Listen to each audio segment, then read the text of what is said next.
Look, I'm not normally one to be alarmist. Don't tell me if I'm lying to you or not. But, Scott, Aileen, you guys might have to talk me down off a ledge today. Oh, goodness. Just letting you know that that's how this episode of Bucs Bonus is going to go, right here from the Stream Center. Welcome in. Live from the Stream Center in Tampa, Florida, the home of News Channel 8, your official Bucs station. This is Bucs Bonus on WFLA Now. Welcome into the Stream Center. As you heard, of course, News Channel 8, your official station of the Buccaneers. I am here, your host, Garrett Phillips, with Aileen Hnatiuk, our Bucs insider, and, of course, Scott Reynolds of Pewter Report, joining us as per usual on this fine Tuesday. Well, fine if you're a fan of anybody except for the Tampa Bay Buccaneers. At least that's what my head is currently telling me. Garrett. I know. Listen, I'm normally nice and level-headed and very rational. I know that. But I'm just not feeling it today, guys. I need hope and I need help. I need to know why I should not be panicking about the Bucs, who are currently sitting at 6-4 after, what was it, a 6-1, 6-2 start?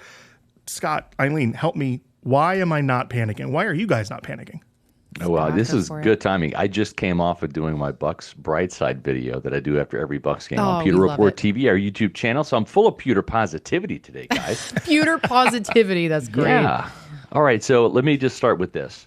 The Buccaneers ran for over 200 yards, and they scored 32 points. We have been kind of criticizing this Bucs offense for being dormant, for being less than dazzling, and it wasn't enough. But, as Todd Bowles even accurately said, Aileen, 32 points should be enough to get a win. And if you were to take those 32 points and give Tampa Bay 32 points in every game this year, why, they'd be 8-2, right? So right. I think getting the offense back on track and doing what they were supposed to do, take advantage of a very bad Bills run defense to see Sean Tucker go over 100 yards, score 3 touchdowns. I don't know, Aileen, that put a smile on my face. It did me too. Sean Tucker, bright spot. Tyke Smith, bright spot. Yes. You still got Emeka Egbuka and Tez Johnson, bright spots. Baker Mayfield scrambling, bright spot. We could go on and on here, Garrett. So him and I are in the same room, Scott. So I just want to let you know that if he's going to flip the table, it's going to end up on me. So Garrett, please don't do that just yet, at least. I promise I won't. I also love the vibe in the locker room. I love the vibe from head coach Todd Bowles. Yes, they're pissed off, quote unquote, but they also are sticking together. There was a quote, Levante David, I actually just saw it on Twitter before we got on here. He said, we're still in this together. And I think, Scott, Garrett, correct me if I'm wrong, but we all we love voting, towards the end of these episodes with the Bucs winning, but I think we all said that the Bills were going to win this game. Yeah. And they may lose against the Rams. We thought, okay, what's going to happen against the Pats? I voted the Bucs would win. I think, Scott, you said they were going to lose. So we're a little bit on pace here for what we could have expected. I think the next, 3 home games they'll win against the Cardinals and their divisional opponents. So, I think we're okay. Garrett, please don't flip the table on me. I won't flip the table on you, but I do. Listen, yes, hardest stretch of their season by far, but it's not even that they've lost these past 2 games against the Patriots and the Bills. It's kind of how they have lost, because up until this point, right, as Scott had said, we were talking about how the offense wasn't doing enough, but the defense was keeping them in games or winning games in some cases. Like, let's be honest, against the Saints, they basically helped win that game by scoring on their own and by holding the Saints to 3 points, while the offense struggled continuously against a team that many people see as inferior. That's not the case with the Patriots and the Bills. At least with those 2 games, the offense kind of started to do something. Yeah. But then the big plays, I don't remember the number exactly off the top of my head, but if I remember correctly. Right? 3 or 4 again? In the past. Too many? Too many is a great way to that was the number? Oh, it's more than the Todd Bowles defense by the Bucs have allowed in a year since his tenure in the last 2 games. That was a good one, sorry. And so it's just, what is happening? What has to happen to fix what is wrong with this Bucs defense, whatever it might be? To me, it starts up front. They're not getting enough pressure on, they had 1 sack against Drake May. They didn't have any sacks on Josh Allen. The one time they kind of came through and pressured him on a blitz, he threw an interception to Jacob Parrish. So it starts with that front 6. And I say front 6 rather than front 7 because Todd Bowles plays a lot of nickel defense. I'm talking about those 4 defensive linemen, the 2 linebackers. They've just got to get home. They've got to put more pressure on the quarterbacks and, more importantly, get the quarterbacks on the ground. Again, You're talking about 2 MVP candidates in Drake May and Josh Allen in back-to-back weeks, and both of those guys were hardly harassed. And that's going to be what we need to be talking about when it comes to Matthew Stafford and the Rams this week. It doesn't get any easier. He's another MVP candidate as well. And Todd Bowles has had a reputation for making guys like these guys look good. And let's hope that's not the case on Sunday night. But if I'm Todd Bowles, damn the torpedoes, fire away, empty both barrels, send the house at Matthew Stafford. Because otherwise, if you don't, he's going to sit back there just like Josh Allen did and eventually pick you apart and find the open receiver. Right. You got to credit Drake May and Josh Allen, but we thought this was going to be a great Bucs team. They're good right now, but we thought they were going to be great, which is why we're so disappointed. Yeah. And I do think when you're a fan or you're in media or whatever, when your team is not doing well, that's almost a good sign because you expect them to do better. So that just shows how good this team can be. But I'm looking at the defense here. Vita Vea, where was he? Where was he? 0 right. And then you got, of course, Jacob Parrish. It's like, what the heck's going on? Your veterans are not being veterans. And that's not a good sign. So I agree. They need to pick it up. I don't know what they're doing. I don't know if it's like a schematic issue or if you just got to go back to the basics and you're not focusing on your assignments and whatnot. But the defense is like, what the heck is going on here? I agree. Garrett, I look at this front six, and I don't see a game wrecker. I mean, I love Vita Vea. Love the guy. But he has not been the guy that is getting paid $17.7 million a year, right? He has not been that havoc causer, that disruptive guy, that guy that is going to wreck your game up front. He has not made the impact plays. He hasn't had a sack since the 49ers game. Yaya Diaby hasn't had a sack since the Lions game. He's your leading sacker. He stalled out at 4. And that was like 3 games ago. So, to me, it's the front 4, including those blitzing linebackers. They've got to make more plays and affect the quarterback more. Otherwise, you're going to continue to see busts in coverage, especially when you got a rookie that you kind of have to kind of mask and guard and defend against in Benjamin Morrison, because he didn't have the benefit of training camp. Really, he missed 4 weeks with the hamstring injury. He missed all the preseason. He's learning on the fly, whereas someone like Jacob Parrish was available for all of camp, had those 3 preseason games, and as a result, he's further along. I'm okay if they're going to give up 4 big plays on the defense, but then they have to also make big, plays on their defense. Right, Like you can't have, like you have to have both of those if you're going to give up that many plays. Yeah, Benjamin Morrison is a great point, Scott. I do want to bring back to that real quick because how worried should we be about Benjamin Morrison, right? There was this big deal made before the season about Jamel Dean and how they restructured his deal so that he had, less money, but also was going to be, basically a free agent next year. He's playing like the best quarterback in the league. And then his, the guy they brought in to replace him, Benjamin Morrison, is playing like a rookie that you would maybe expect is getting some lumps, taking some lumps out there. Is it time for the Bucs to start worrying about or second guessing their decision that they've made with Dean and Morrison? I think in some ways this pay cut has propelled Dean to play better, right? Because he's obviously taken that as a sign of disrespect, and he's playing for his next NFL team by putting this tape on film. Of course, he's injured right now, and that was one of the reasons why the Bucs made him take that pay cut, because he can't finish an entire season because he is kind of oft injured. But yeah, we'll see. The jury's still out on Benjamin Morrison. He comes in with high hopes. He's a ball hawk out of Notre Dame, but we haven't seen any of those ball hawking plays yet, right? Jacob Parrish has been the better of the 2 corners by far, and I'd almost rather see him outside corner and then bring in Kendall Vildor at this point, just because Benjamin Morrison's getting picked on, and he is the obvious weak link out there because of his lack of experience, Aileen, and that's going to continue. If you want to play Benjamin Morrison, maybe pick and choose some spots where he will get some play against the Saints or get some play against the Falcons or the Cardinals. But against Matthew Stafford, it's just too easy of a target, in my opinion. Yeah, I don't know if it's like when Baker mentioned the killer instinct deal. I'm like, I almost feel like the defense doesn't, like that side of the ball doesn't have the killer instinct. Nope. Forget about the offense. Like where is the defense? Yeah. Where's the defense been? They need to figure it out, especially before they face the Rams, and if they want to turn things around. And the offense has had some excuses, right? They're obviously the more injured of the two units. Yeah.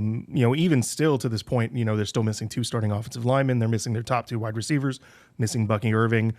So we've almost kind of been giving them an excuse. This defense, outside of missing Kalijah Cansey And Hassan. and Hassan Reddick, are fairly healthy. Right. And they're still allowing, these aren't second string guys that are letting these plays go. Hey, we're still waiting for the $16 million man Zion McCollum to make a play in the secondary, right? Come no on. interceptions this year, no forced fumbles, no sacks, nothing like that. He has not played very well. I think that was a mistake in hindsight to give him that contract extension rather than let him play out his contract year. I think we might be seeing a better version of Zion McCollum, as we have seen with Jamel Dean, had he played in a contract year, but this team decided to extend him early, and so far we have not seen the dividends on that investment. And before we get off of this subject, we're going to move away from the defense for a little bit, but I still want to talk about what is wrong with one of our units, special teams. Come on. Oh, God. Kick returns.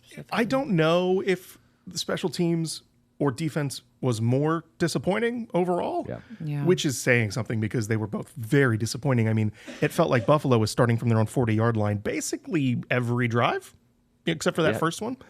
Or midfield. Right. They're pretty close to midfield. It's hard to defend at 15, 20 yards, and you're already in field goal range, right? And so to me, and I don't really buy the whole Todd Bowles said, well, we talked about kicking the ball out of bounds or through the end zone. No, they didn't. You go back and look at the film, and they didn't do any of those things. And if that was the case, Todd Bowles didn't get his point across clearly enough to Thomas McGahee, the special teams coordinator. I would have said, kick the damn ball through the end zone, period, the end. Yeah. After the second time. But no, they did 4 times. They had 4 kickoff returns of 41 yards or more. And that's just inexcusable. And honestly, I don't like calling for coaches to get fired. And we still have some games to go this year. But, if Thomas McGahee didn't return next year, I wouldn't be shedding a tear. I'm not impressed by his special teams ability at all as a coordinator. I saw a lot of chatter like that online. And as you mentioned, you don't want to ever call for a guy's job, but it's something has got to change, and something's got to change quick for this last half of the season, or else there's going to be a lot more of that unrest and unease in the fan base. Listen, we've talked about the negatives. I'm going to talk about what you guys at least see as a positive, though you're going to have to convince me that the offense was overly positive because of my own pessimistic nature. But we'll get into that and why Scott and I disagree about how Baker Mayfield performed on the next part of Bucs Bonus.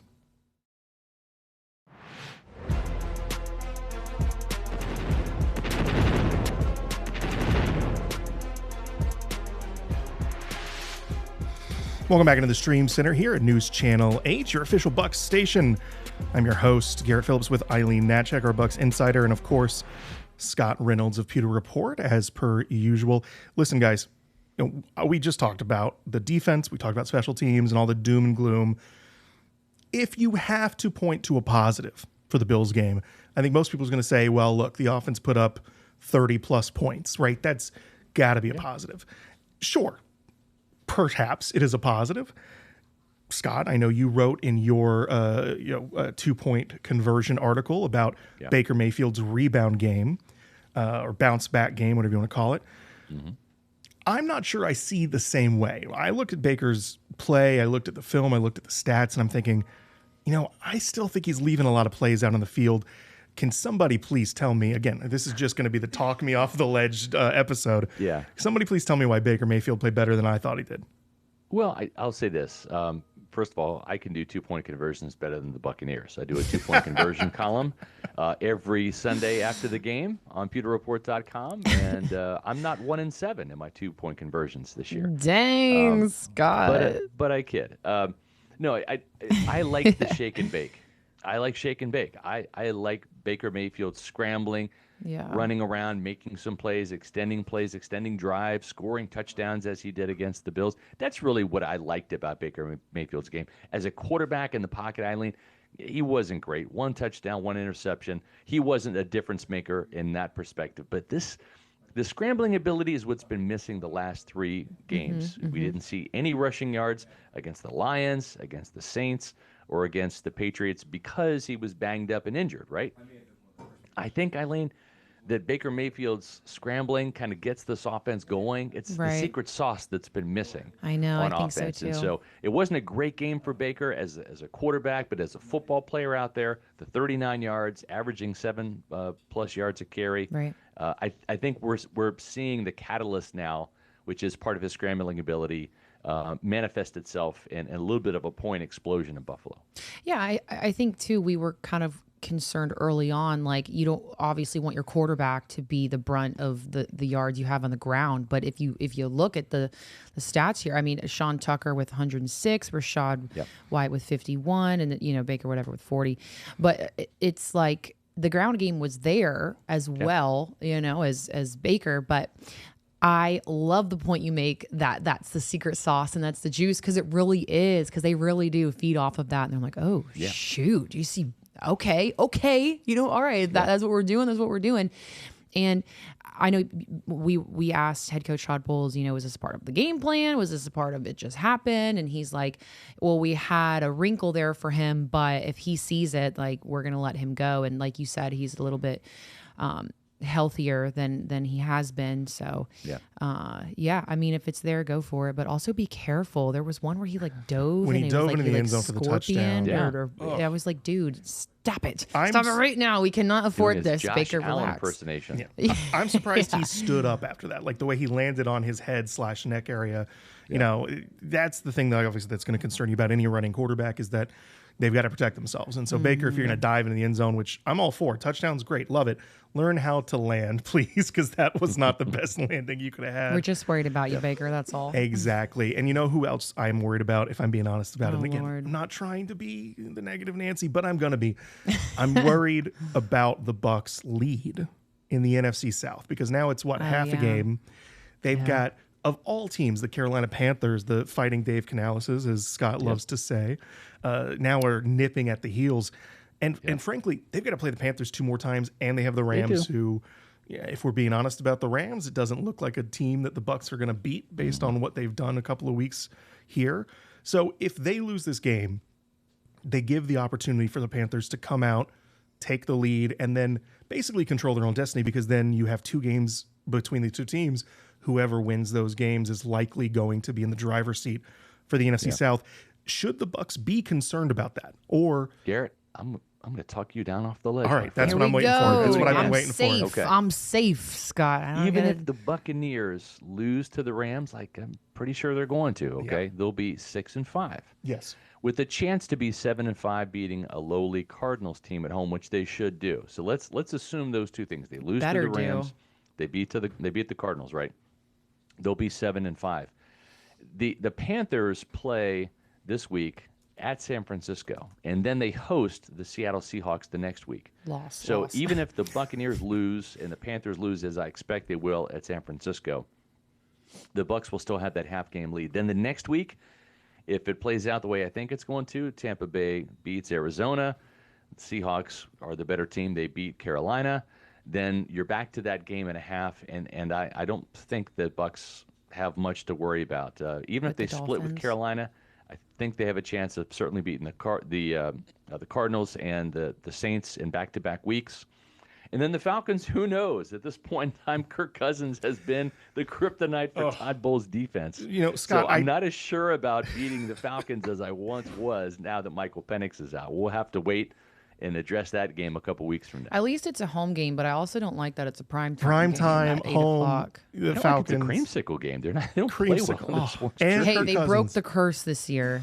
But Scott, you said you were going to talk me off the ledge, and then now that you bring up all the Falcons chatter, prime time, that's a little bit down the road. I'm talking about, let's get to 7-5 first. And here's one more thing, right, Garrett, just to make you feel better. The Buccaneers, when they went on these mid-season swoons over the last couple of years, they actually dip below 500, right? So if you lose to the Rams, you're still 6-5, right? And so you're still above 500. You'll have been above 500 the entire season, I think, and I still think this team is destined to finish between 10 and 12 wins, probably with 11.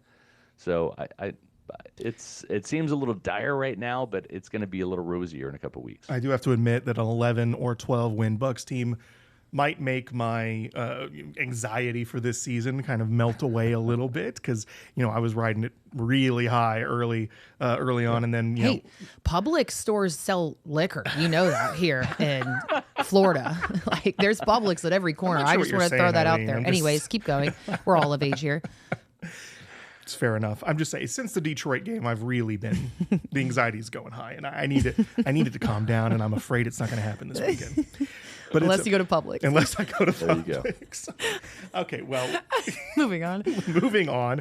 We're going to come back after this quick break, and we're going to talk about why my anxiety is probably going to only get worse when we talk about this upcoming game against the Rams.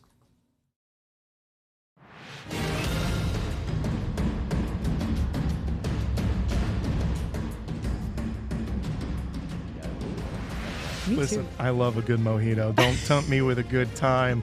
Welcome back into the Stream Center here on Bucs Bonus, News Channel 8, your official Bucs station. I'm here with Aileen, Hnatiuk, and Scott Reynolds of Pewter Report, and we have been talking a lot about a Bills game that was disappointing to many, including myself. You guys have been talking me off the ledge here, which I've been, very grateful for. But it's not about to get better, I don't think, because we're going to start talking about this matchup against the LA Rams, who, listen, Scott, Aileen, I think that if there's a head coach and a team in the league that has given the Bucs more trouble this past 5 years, it has been Sean McVay and the Rams. Are any one of us even considering picking the Bucs this weekend when we make our picks here in a couple minutes? No. I don't think so either. No.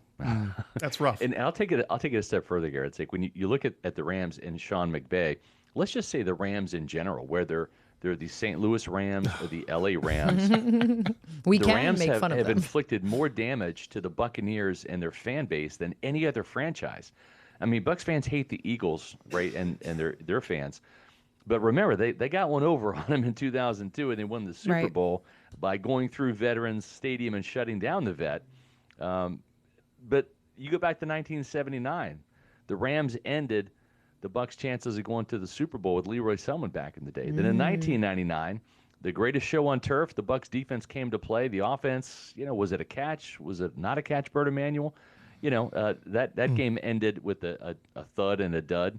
That was Tony Dungy's closest pitch to go to the Super Bowl in Tampa Bay. And then, of course, in 2021, I think it was the best Bucs team of all time, 13-4. They seemed like they were destined to go to the Super Bowl. Some late-season injuries, Chris Godwin, Tristan Wirfs, Antonio Brown's peace out, up in New York. They didn't overcome those, and they could not overcome Matthew Stafford and Sean McVay, and a heartbreaking loss in the divisional playoff game at home. I still think if they would have gotten by the Rams, they would have won the Super Bowl back-to-back years. So you're right, Garrett. This has not been a kind team to go up against. He's about to crash out, Scott. Crushed the Buccaneers a lot. Well, listen, you bring up the 2021 season, and I can remember the Fournette score and thinking to myself, oh no, that's too much time. Yeah. There's too much time left, and it, a couple play, like what was it, like one play later they're at midfield, and then the rest is history. Yeah. So I think that we can just kind of skip the prediction part of this segment, because I don't think that there's anything positive to say. I will say this. Okay. I'm excited for this game because we're traveling, so we'll be there, bringing you guys the coverage and whatnot. But this is also kind of a nostalgic game for maybe not. I don't want to put words in his mouth, but looking at it from like a nostalgic standpoint for Baker, right? When he was there for 2, 3, 4 weeks or however long he was. Yeah. And so he'll be going back, and it's kind of when like it was the start of him resurrecting his career. I think that's fair. Yeah, and had one of the best. It's where he said that he found his love for football again. Right. So I think that's totally fair. Yeah. So maybe they'll shock us. Maybe we'll, prove us wrong. Hopefully they do. And I think there's, and Scott, correct me if I'm wrong, one guy on the team, Greg Gaines, he's from SoCal, and so that's a homecoming for him. So that's fun for him. But Yeah, Sunday Night Football will be on NBC. Like, who doesn't love those days? Yeah, Sunday night, so prime time, creamsicles, I think it'll be a game. I think they'll put up a fight. Yeah. I'm gonna say, okay, here we won't do score predictions or win or loss, but I will say this: I think the defense bounces back. Really? I'm gonna. Okay. Yeah, I think they bounce back. I think they give up maybe one big play, not four. So I think we'll see more from them this week. I guess technically, if they gave up 5 offensive touchdowns, but 4 of them were long drives and not explosive plays, that is bouncing back. Sure. In some way, I guess. Some way, shape, or form. Listen, you told me to be. I'm reaching, dude. I'm trying for you. Okay. I appreciate you attempting to bring the positivity up because clearly I wasn't bringing it this episode. But as always, it was been a great time talking to both Aileen Hnatiuk, our Bucs insider, and of course Scott Reynolds over at Pewter Report. Please let us know what you guys have going on. Yeah, you can check out our Bucs content at pewterreport.com, our website, also Pewter Report TV, our YouTube channel, 4 Bucs-oriented Pewter Report podcasts a week, plus my Pewter Pulse videos and my Bucs Brightside videos too. Check it out on Pewter Report TV, our YouTube channel. A lot of stuff my go-to going on. every day, Absolutely. baby. I don't miss Thank one. you. I'm a big old fan over here. That's Listen, right. Can I get your autograph too next time we're at practice, please? Thank you. I'm happy to do that. We can do a selfie too. Look, I don't want to fangirl. Yes. I do have to admit, though, those 2-point conversion articles have been probably my favorite thing to read for Right. Bucs seasons for about 4 years now. So loving what you do here. And thank you so much for joining us, Scott, as always. Thank you guys for joining us here in the Stream Center and News Channel 8, the official Bucs station. This has been a new episode of Bucs Bonus. And hopefully, well, we'll see. Maybe next week we'll get to talk about something a little bit more positive.